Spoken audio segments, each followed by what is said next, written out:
नमस्कार फ्रेंड, आप लोगों ने अब तक मेरी चैनल को सब्सक्राइब नहीं किया है तो उससे सबसे पहले सब्सक्राइब कर ले और नीचे दिए गए बेल आइकॉन को आप क्लिक करें, जिससे आपके मेरे वीडियो की तुरंत माहिती मिल जाए। और ये वीडियो आपको पसंद आता है तो इसको लाइक करना ना भूलें तथा ये वीडियो शेयर भी करें। और आपको कुछ भी कमेंट करनी है तो कमेंट बॉक्स में जरूर आप कमेंट करें। चलो, आज के वीडियो में हम चैप्टर नंबर 7 क्रमचय एंड संचय के बारे में पढ़ रहे थे। आज हम स्टार्ट करते इस चैप्टर का फर्स्ट पोर्शन जो है क्रमचय। तो क्रमचय का मतलब क्या होता है? क्रम में रखना। क्रमचय का मतलब क्या होता है? क्रम में रखना, यानी कोई भी चीज को आपको क्रम में रखना है तो याद रखो क्रमचय है। अब यहाँ पे क्रमचय आपके पास कुल 3 प्रकार के, लेकिन आपके टेक्स्ट बुक में 2 प्रकार की बात की है, लेकिन आपने यहाँ पे तीनों प्रकार की बात करी। तो फर्स्ट प्रकार आपका है क्रमचय का रेखीय क्रमचय। क्या क्रमचय है? रेखीय क्रमचय। तो पहला प्रकार है आपके पास रेखीय क्रमचय। रेखीय क्रमचय यानी एक लाइन में रखना। क्या रखना है? एक लाइन में रखना। तो रेखीय क्रमचय की परिभाषा में आपके पास पहले देखते हैं कि आपके पास n भिन्न वस्तु है। यहाँ पे मीनिंग क्या है? n भिन्न वस्तु, यानी कोई भी समान वस्तु नहीं है। तो n भिन्न वस्तुओं में से एक साथ r वस्तुओं को लेकर क्रम में जो रखने के प्रकार होते हैं उसको कहा जाता है रेखीय क्रमचय। बराबर। तो यहाँ पे डेफिनेशन आपके पास ऐसी है कि n भिन्न वस्तुओं में से एक साथ r वस्तुओं को लेकर क्रम में रखने के प्रकार को रेखीय क्रमचय कहा जाता है। तो इस n वस्तुओं में से r वस्तुओं को क्रम में रखना है। अब इसका संकेत क्या है? तो जिसको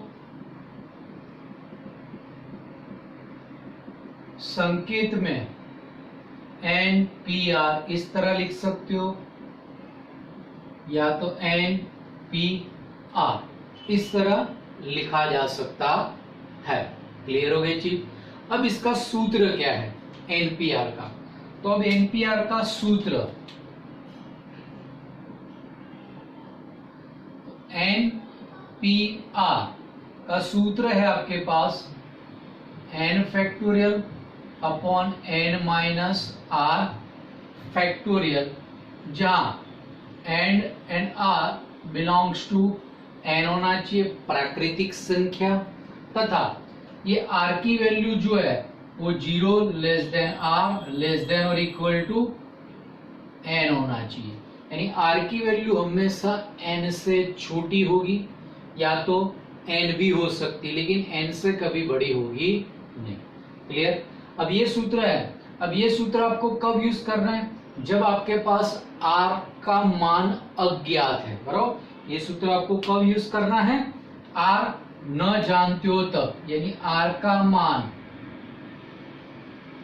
न जानते हो तब इसको यूज करो। क्लियर? लेकिन r का मान जानते हैं तब आपको पास NPR का सूत्र किस तरह यूज करना है? तो देखो फिर से NPR, तो ये बनेगा n एक कम करो n-1, एक कम करो n-2, डॉट डॉट डॉट कहां तक जाने का? n-r प्लस 1 यहां तक जाने का रहेगा। यानी ये कब यूज करने हैं कहा आपको कि भाई r का मान जानते हो तब ये चीज यूज करो। यानी ये कहना क्या चाहता है कि NPR तो n से शुरू करके एक एक कम करते चलो और r जितने पद लिखो। कितने? r जितने पद लिखने। फिर से एक बार, NPR जिसमें r का मान जानते हो तो n से शुरू करो और एक एक कम करते करते r जितने पद लिखने होंगे। क्लियर हो गए जी? अब देखो संख्याओं में देखते हैं तो आपको ज्यादा पता चलता है। तो देखो उदाहरण के तौर पे आपके पास, जैसे आपके पास है 5p2, तो 5p2 तो 5 से शुरू करो, एक एक कम करके 2 कदम लिखो, यानी 5 into 4। इसी तरह 7p3 है, तो 7 से शुरू करो और एक एक कम करके 3 पद लिखो, यानी 7 6 5। इसी तरह 15p4 है, तो 15 से शुरू करो, एक एक कम करते चलो और कितने पद लिखो? 4 पद लिखो। तो यानी यहां पे आएगा 15 14 13 12। क्लियर? और 3p3, तो 3 से शुरू करो, एक एक कम करके 3 पद लिखो, तो 3 2 1। तो पता चल गया आपके पास। अब r जानते हो तब, अब n अननोन है तो भी यूज कर सकते हो, लेकिन r जानते हो, जैसे आपके पास है np3, तो लिखा जाएगा n एक कम किया n-1, एक कम किया n-2। इसी तरह n+1 p2 है, तो भी n+1 से स्टार्ट करो, एक एक कम करते 2 पद लिखो, तो n+1 एक कम किया तो n। इसी तरह n-1 p3, तो n-1 से शुरू करो, एक एक कम करते चलो और 3 पद लिखो, तो ये बनेगा आपके पास n-1, एक कम किया n-2, एक कम किया n-3। तो आपको ये पता चल गया होगा कि जब r का मूल्य जानते हो, n कुछ भी हो, नॉन हो या अननोन, यानी n का मान जानते हो कि ना जानते हो, लेकिन r का मान जानते हैं तो आपको इस तरह फॉर्मूला अप्लाई करना है। यानी क्या करना है?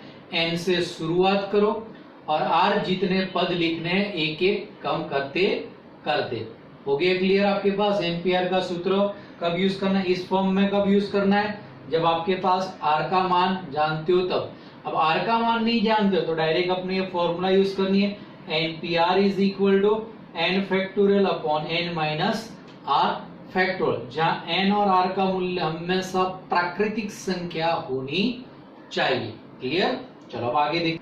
अब एक चीज और नोट करके याद रख लेना कि वो आपके पास सवालों में भी यूज कर सकते हो। तो नोट है आपके पास फर्स्ट NPN, यानी n का स्थान और r का स्थान दोनों सेम है, तो NPN इज इक्वल टू होता है n फैक्टोरियल। क्या होता है? NPN is equal to n factorial. And NP1 कितना होता है?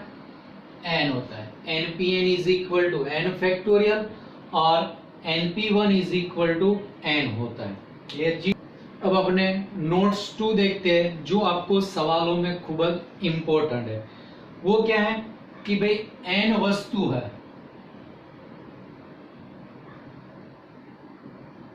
और n वस्तु को क्रम में रखने के प्रकार कितने होते हैं? n factor. यानी n वस्तु है, सबको रख ही देना है, यानी n वस्तु को n स्थान पर रखना, यानी n फैक्टोरियल हो गया। अब ये सवाल आएगा भी इस n वस्तु में से कुछ निश्चित वस्तु एक साथ साथ हो या साथ साथ ना हो। तो यानी अपने देखते हैं कि भाई n वस्तु में से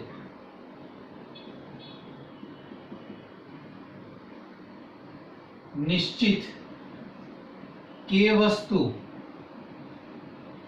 एक साथ, या तो कह सकते हो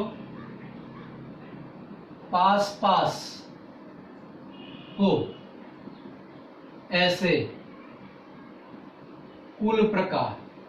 तो याद रखो आपके पास उसका फॉर्मूला बनता है कि भाई n माइनस के माइनस वन फैक्टोरियल इंटू के फैक्टोरियल। और जहां आपके पास n क्या है, कुल वस्तुएं हैं, और k क्या है, जिसको आपको साथ में रखना है। जैसे अपने एक लाइन में सब विद्यार्थियों को खड़े रखना है और कहे भाई राम और श्याम हमेशा पास पास में होने चाहिए, तो राम और श्याम पास पास में होने चाहिए, यानी k की वैल्यू 2 होगी। तो इसी तरह यहाँ पे रख दो तो आपको पास पास वाले की वैल्यू मिल जाएगी। अब ये पास पास न हो ऐसा पूछा हो तो वो देखो कि भाई आपके पास करो, अब n वस्तु में से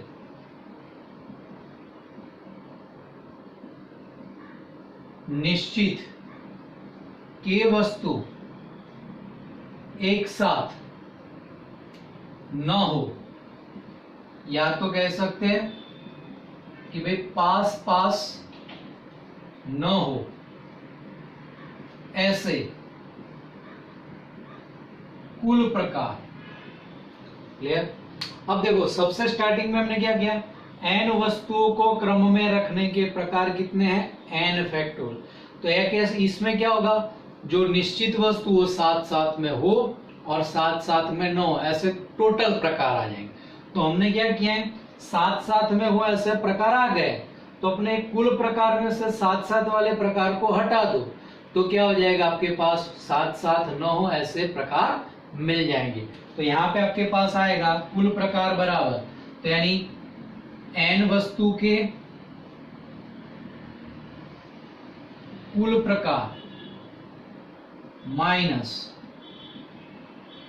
निश्चित k वस्तु साथ साथ हो, ऐसे प्रकार। तो आपका आंसर यहां पे बनेगा n वस्तु के कुल प्रकार, तो यानी बनता है n फैक्टोरियल माइनस निश्चित वस्तु के वस्तु साथ साथ हो, तो ये रहा। तो यहां रख दो कि भाई n minus of k minus one factorial into के फैक्टोरियल। तो ये आपके पास साथ साथ में हो, साथ साथ में न हो, ऐसे कुल प्रकार की अब गणना करनी है। तो आपको ये चीज याद रखो, आपका सवाल सरलता से गणना हो जाएगी। क्लियर हो गई चीज आप? अब अपने सेकंड क्रमचय के बारे में पढ़ते, जिसका नाम है समस्वरूप क्रमचय। और आपके टेक्स्ट बुक में ये नाम्स नहीं दिया है, खाली परिभाषा करके दिया है। क्या डेफिनेशन देख रहे हैं अपने, समस्वरूप क्रमचय।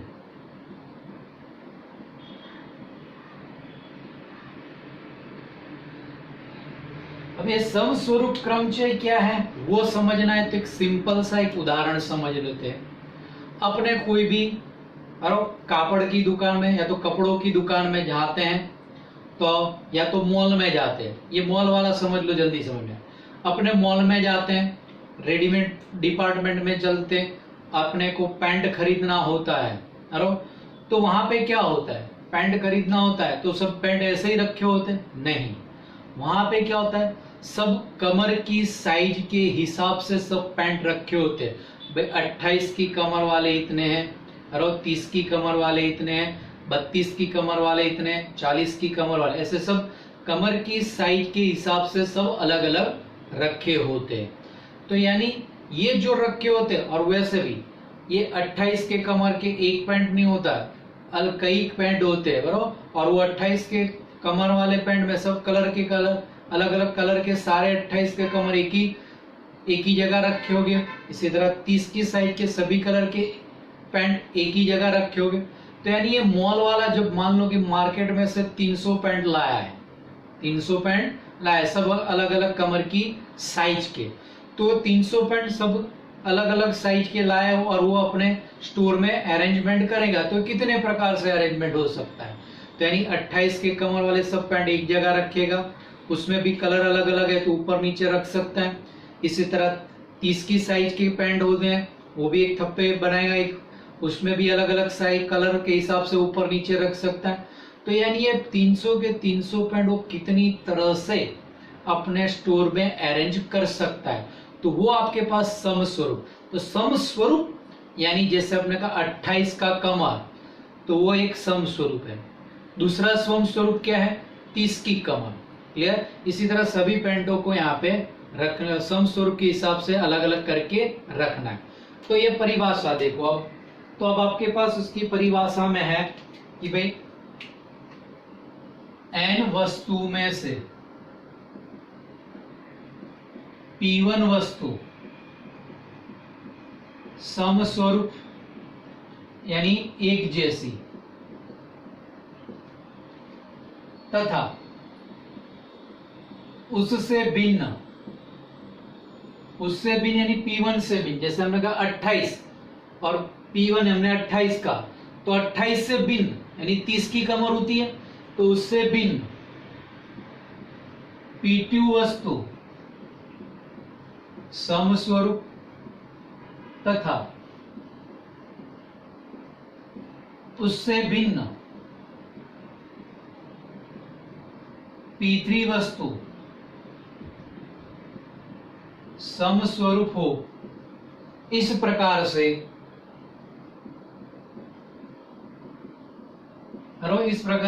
P4, P5, P3 इस प्रकार से अपने ले लेते हैं PK वस्तु समस्वरूप हो, तो n वस्तु को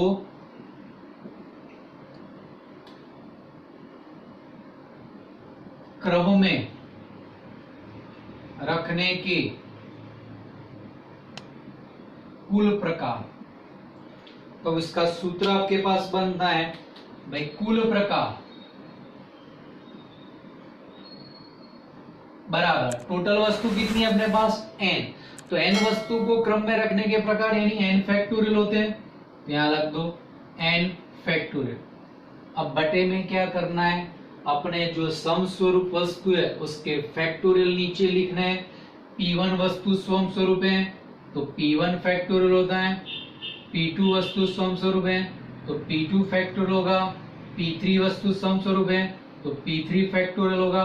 इसी तरह Pk वस्तु समस्वरूप है तो यहाँ पे आएगा Pk फैक्टोरियल, जहां ये P1 P2 P3 का योग करोगे तो क्या हो जाएगा, n बनना चाहिए, जहां P1 plus P2 plus P3 dot dot dot plus Pk is equal to n होना चाहिए। क्लियर हो गई चीज?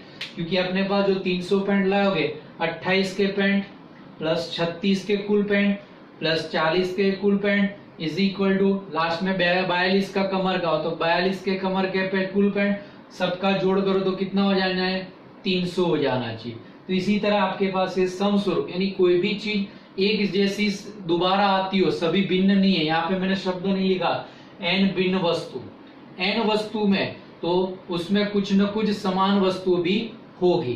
तो ये आपकी फॉर्मूला है n फैक्टोरियल के बटे में P1 factorial, P2 factorial, P3 factorial up to Pk factorial, जहाँ P1 P2 P3 Pk का योग कितना होगा, n होगा।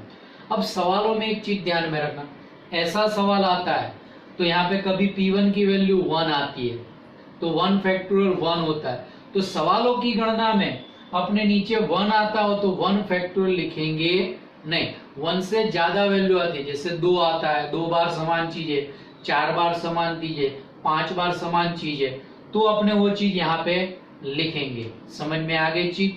और एक आपके पास लास्ट क्रमचय रह गया है, वो देखते हैं। हाँ, लेकिन उससे पहले आगे हमने नोट्स देखी थी कि भाई n वस्तुओं में से निश्चित k वस्तु पास पास में हो, तो यही चीज ये समस्वरूप क्रमचय में भी आती है। तो अपने फॉर्मूला जो आगे लिखिए कि n वस्तुओं को क्रम में रखने के कुल प्रकार क्या दे, n फैक्टोरियल। तो समस्वरूप सवाल है, सवाल में क्या होगा, यही का यही रहेगा फॉर्मूला। फिर निश्चित k वस्तु साथ साथ में हो, यानी इस टॉपिक के लिए समस्वरूप का सवाल हो और उसमें k वस्तु साथ साथ में हो, तो नीचे वाला भाग तो यही का ही, यानी ये P1 factorial, P2 factorial, P3 factorial, 2 Pk factorial, वो नोट्स में सभी पार्ट में आ जाएगा। n वस्तुओं को क्रम में रखने के फैक्टोरियल, जो है वस्तु का जो प्रकार है उसके बटे में भी ये लिख दो। निश्चित k वस्तु एक साथ साथ हो, उसका जो सूत्र है उसके बटे में भी ये P1 factorial, P2 factorial, P3 factorial, 2 Pk factorial रख दो। और लास्ट में पास पास में हो तो कुल प्रकार माइनस पास पास वाला प्रकार है, वो तो क्लियर हो जाएगा। क्लियर। और एक आपका तीसरा क्रमचय है जो आपके टेक्स्ट बुक में नहीं है, लेकिन खाली एक ही लाइन का और एक छोटा सा फॉर्मूला है, तो वो आपके पास है वृत्तीय क्रमचय। वृत्तीय क्रमचय यानी क्या होता है कि भाई आपके पास n वस्तु है, उसको वृत्ताकार क्रम में रखना है। जैसे अपने भाई डाइनिंग टेबल पे गोल का डाइनिंग टेबल है, उसमें 5 व्यक्ति किस प्रकार से खाना खाने के लिए बैठ सकते हैं, तो वो आपका क्या है, वृत्तीय क्रमचय। तो अब उसकी परिभाषा अपने लिखते हैं कि भाई n वस्तु को वृत्ताकार क्रम में रखने के कुल प्रकार बराबर n-1 फैक्टोरियल होता है। कितना होता है, n-1 फैक्टोरियल। क्लियर हो गई चीज। अब अपने ये रेखीय क्रमचय और समस्वरूप क्रमचय और साथ साथ में हो साथ साथ में न हो, इसके आधार पर अपने सवाल देखेंगे। एक चीज अब याद ध्यान में रखना कि भाई आपके पास n वस्तु है, उसमें से r वस्तु को क्रम में रखना है, बराबर। n वस्तु में से r वस्तु को क्रम में रखना है तो npr, या तो ऐसे कह सकते हैं कि n वस्तु को क्रम में रखना तो n फैक्टोरियल, या तो n वस्तु को n स्थान पर रखना तो भी n फैक्टोरियल होता है, npn। अब अपने प्रश्न, चलो आपकी एक्सरसाइज 7.3 टेक्स्ट बुक साथ में है ना आपके पास। चलो अब उसका फर्स्ट क्वेश्चन आपके पास दिया है, 1 से 9 अंकों के प्रयोग करके कितने 3 अंकीय संख्या बनाई जा सकती है यदि किसी भी अंक को दोहराया नहीं जा सकता है। तो आगे हमने एक्सरसाइज में सवाल देखे थे, वैसा ही सवाल है। देखो क्वेश्चन नंबर फर्स्ट उसमें आपके पास दिया है 1 से 9 अंक की सहायता से कैसी बनानी है, 3 अंकीय, और वो भी कैसी कही है कि भाई अंक दोहराया जाता नहीं है, बराबर। 3 अंकीय और दोहराया नहीं जाता यानी पुनरावर्तन के बिना।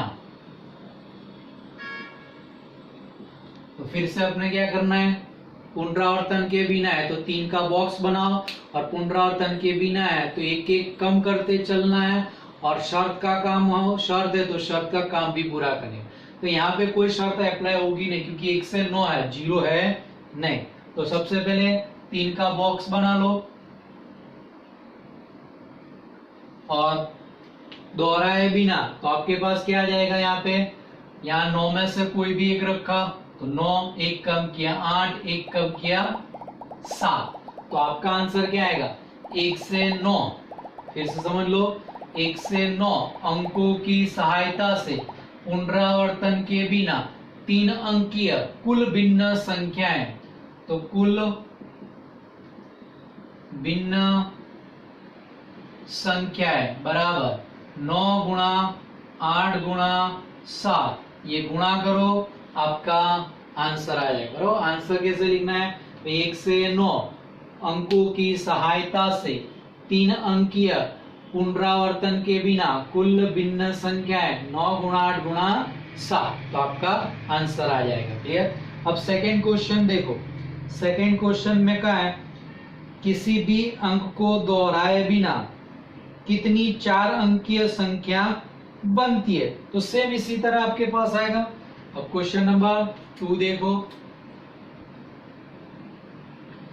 क्या कहें, किसी भी अंक को दोहराए बिना 4 अंकीय संख्या। अब किसी भी अंक को दोहरा, तो यहाँ पे सवाल में अंक नहीं दिए, अंक नहीं दिए तो अपने मूलभूत अंक कौन से लेने के, 0 से 9।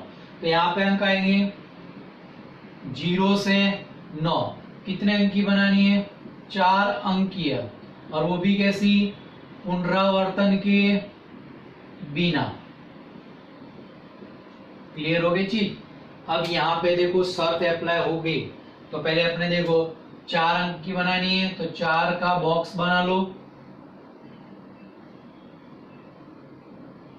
4 का बॉक्स बन गया। अब आपके पास शर्त यहाँ पे अप्लाई होगी, क्योंकि आपके पास यहाँ पे देखो ये 0 है। यदि 0 आपने 1000 के स्थान पे रख दिया तो संख्या कैसी हो जाएगी, 3 अंक की हो जाएगी।